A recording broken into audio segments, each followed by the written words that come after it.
Dear students, today we will study lesson 3 of geography, that is motion of the earth. Introduction. In the ancient time, people believed that the earth was stationary and the heavenly bodies moved around in it.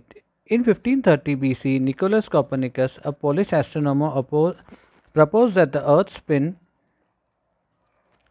on its axis once every day and also revolves around the sun over a year.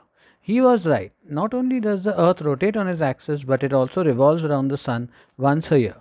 The earth is in constant motion. The movement of the earth around its axis is called rotation. The movement of the earth around the sun is called revolution. Both these movements take place simultaneously.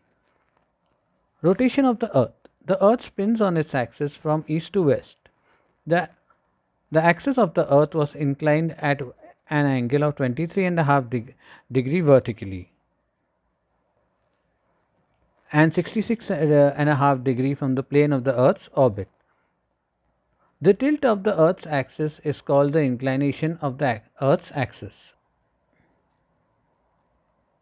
The inclination of the earth's axis causes the unequal duration of the day and night at different places. That means there are different durations of day and night at different places. It also causes the difference in temperature between the different regions on the earth. Without the inclination of the earth's axis, there would be no distinct change in season. That means that seasons that change is because of the inclination of the earth. It is due to the inclination of the earth's axis that the poles have 6 months of daylight and 6 months of night. The North Pole and South Pole have 6 months of daylight and 6 months of night. It takes about 24 hours to complete one rotation. One rotation is equivalent to one Earth day. Now we will see the effects of the Earth's rotation. The rotation of the Earth has the following effects. It causes day and night. One half of the Earth facing the sun gets sunlight, while the other half remains in darkness.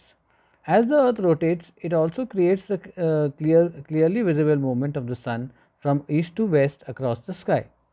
The rotation of the Earth causes tides. The rotation of an Earth exerts an outward force near the equator, creating an equatorial bulge and flattening of the Earth near the poles.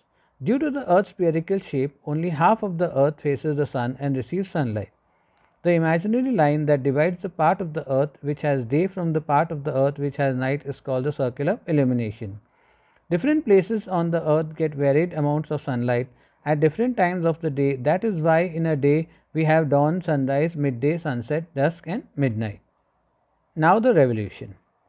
The movement of the Earth around the sun is called the revolution. The Earth moves around the sun along an elliptical path called the orbit. As the orbit is elliptical, the distance between the sun and the Earth changes with motion. The Earth completes one revolution in 365 days and 48 minutes and 45 seconds, that is approximately 365.25 days. We count only 365 days in a year. The remaining 6 hours are added up, and after every 4 years we get an additional day. Such a year has 366 days, and February has 29 days in that year and is called a leap year. The extra day in the month of February is called a leap day. Effects of revolution. The Earth's axis is tilted from perpendicular, therefore different parts of the Earth are positioned towards the sun at different times of the day.